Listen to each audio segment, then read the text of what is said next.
Good morning, traders. Manny Cabrera here, co-founder of MDC Trading Academy, with today's pre-market forecast for the Emini S&P 500 futures for Monday, January 25th. We're also going to take a preview of the week. We start quickly with our news items for this week. These are reports that are meaningful throughout the trading sessions and may or may not affect us. But today we have nothing on the docket.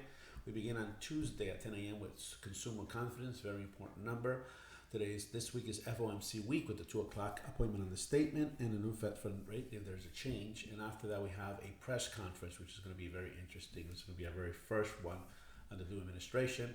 And we close the rest of the week with some advanced GDP and unemployment claims. So it's going to be a pretty busy week in reference to economic reports. Some of them happened during our trading sessions, some of them happened before, but nonetheless, really important items to keep our eyes on. Although we're technical traders, this type of information does still impact us within our trading sessions. So let's quickly jump to our analysis as we normally do with our 30,000 foot view, which is our daily chart.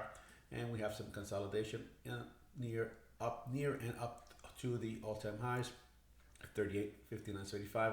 Again, market is in the very indecisive mode right now, still trying to determine, are we going to get on the stimulus? Are we not? Still trying to learn to live under the new administrations, and the first 100 days are going to be the telltale of what's going to be coming forward in this market for quite some time. But as it stands right now, the market is pretty undecided. That's why today we open up in a really tight range and a clear compression. Volume has waned just a little bit. We're averaging just a little bit over a million, and excuse me, and our ATR has also diminished, and we have less ranges. That's why we have these sidebound markets. That's why these kinds of markets you have to be very careful with. Try to identify the chop early. If there's any chop in the market early, try to avoid the chop and wait for the breakouts, and try to get in early, whichever direction the market is moving. The market is moving. Let's look at our next view here, which is going to be look a little deeper into the numbers. Again, you know this chart. This is one of my other time frames. Here's our huge consolidation. Market breaks through. This is kind of like what I do on Friday, what we could expect. Market did bounce off this area. Market did attempt to continue higher, but it couldn't make it any much higher. But if you notice, the market is trying to make higher highs, higher lows, trying to begin a choppy trend to try and maybe continue, just retest this all-time high. That would be very interesting to do. Now, remember, we have a lot of downside potential if the market wants to go to. Remember, if the market broke through this area, if it returns, this is potentially, once again, where the market can retest here as support. And that would be a really interesting thing. Is if that happens today, then we have a situation where we're creating a descending triangle.